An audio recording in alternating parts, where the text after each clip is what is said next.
उसे सच मानने लग जाए। लोकसभा के वक्त भी इसी तरीके का भ्रम फैलाया गया था। आज जब हम लोग इस बहुजन भीड़ संगम में हम लोग मौजूद हैं, तो आज मेरे नेता के नेता जिन्होंने देश का मार्गदर्शन करने का काम किया, जिन्होंने देश को संविधान देकर एक व्यवस्थित व्यवस्था के साथ देश कैसे सुचारू रूप से आगे चले इसकी व्यवस्था करने का कार्य किया। आज मैं भारत रत्न डॉक्टर बाबा साहेब भीमराव अम्बेडकर जी के चरणों में नमन कर उनका आशीर्वाद लेकर कुछ बातें आप लोगों के समक्ष रखना चाहता हूं। साथियों, लोकसभा चुनाव के दौरान निरंतरता में ये भ्रम फैलाया गया कि अगर तीसरी बार मोदी सरकार आ गई, अगर एक बार फिर देश में एनडीए की सरकार आ गई, तो लोकतंत्र समाप्त कर दिया जाएगा, संविधान की हत्या कर दी जाएगी, आरक्षण समाप्त कर दिया जाएगा। निरंतरता में इस भ्रम को फैलाया जाने का कार्य किया गया। आज एक बार फिर पुनः संविधान को लेकर भ्रमित करने का कार्य किया जा रहा है।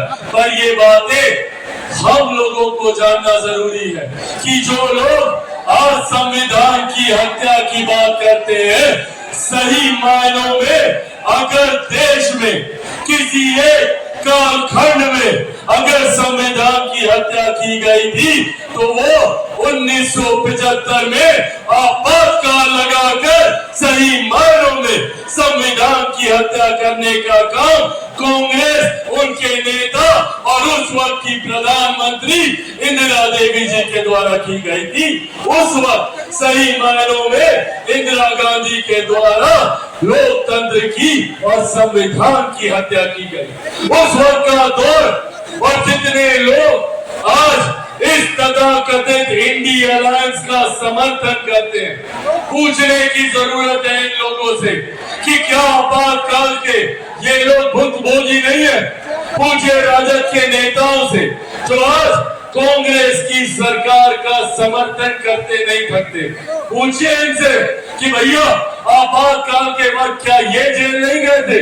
क्या राजद के वरिष्ठ नेता ये लोग जेल नहीं गए थे? आज नेता प्रतिपक्ष बिहार में सवाल करते हैं हम लोगों की केंद्र की सरकार से, संविधान को लेकर, लोकतंत्र को लेकर। पूछिए इनसे कि आपातकाल के वक्त जब जयप्रकाश नारायण ने संपूर्ण क्रांति का नारा दिया था, जिसमें नेता प्रतिपक्ष के पिताजी भी उसमें साथ में थे, तो वो नारा किसके खिलाफ था? जयप्रकाश जी का वो संपूर्ण क्रांति का नारा इस कांग्रेस की सत्ता को, सरकार को उखाड़ फेंकने के खिलाफ था।